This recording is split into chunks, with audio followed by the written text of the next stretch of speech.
En réalité, la SOCAM n'est pas une coopérative. La SOCAM est une clé pour détourner l'argent des propriétaires terriens. Et par la suite, l'exception Bita, l'exception Dubasso vont subir le même sort. Puis désormais, on a trouvé une clé pour détourner de l'argent. Les glanages seront faits la nuit sur les espaces, que ce soit même les cannes, même sur l'espace de la suite. Il faut faire les glanages à 24 heures pour mettre sur la production de la SOCAM.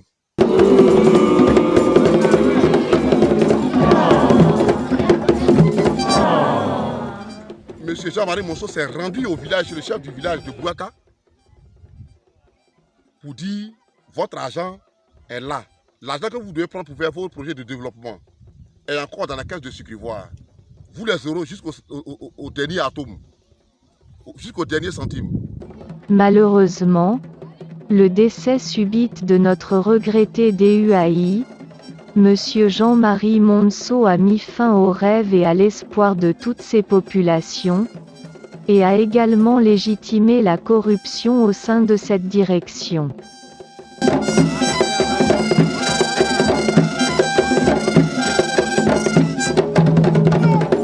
Cette population a été ciblée parce qu'on la sait pauvre, vulnérable et sans défense.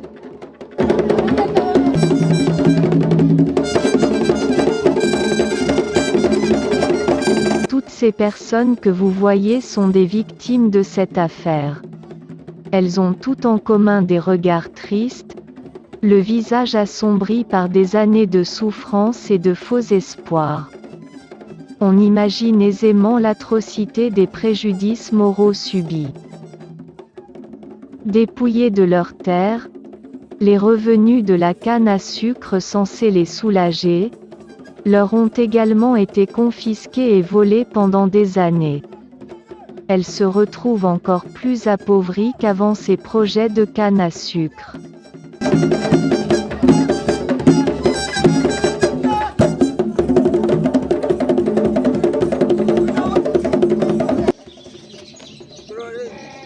Le plus cruel, c'est que même les femmes n'ont pas été épargnées. Comme les hommes, elles ont tout aussi été dépossédées de leurs projets.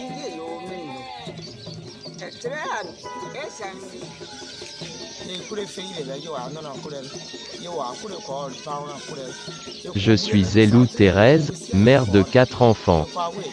En 2015, nous avons bénéficié du projet de canne familiale. Nous avons travaillé très dur dans les champs pour le ramassage des souches et les autres activités de plantation. Aujourd'hui, la direction des plantations nous a volé notre projet, notre argent, et de surcroît notre dignité.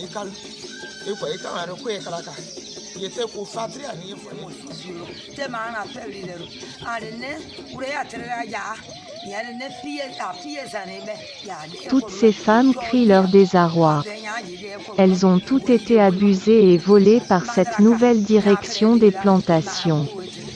Elles auraient préféré à ce jour au moins avoir leur terre pour exploiter d'autres cultures.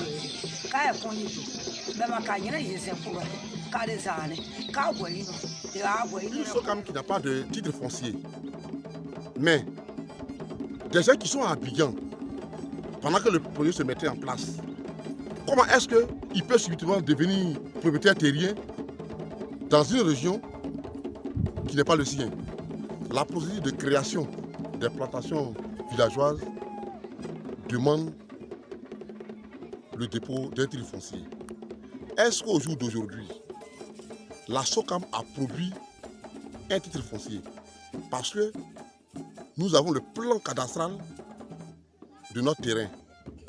La CIFCA a voulu donner le développement aux populations environnantes.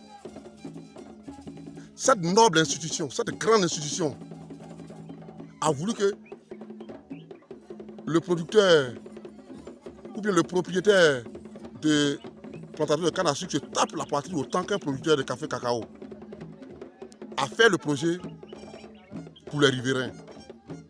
Nous appelons donc le ministre Jean-Louis Billon et son épouse, Maman Henriette Gomis-Billon, de nous aider à vider ce différend.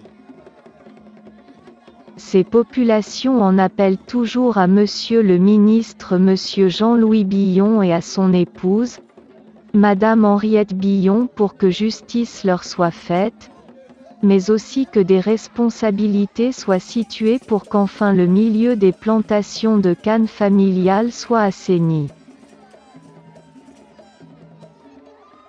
La direction des plantations a sa main dans cette affaire. Nous l'avons maintes fois tiré cette direction de plantation et le service de diversification.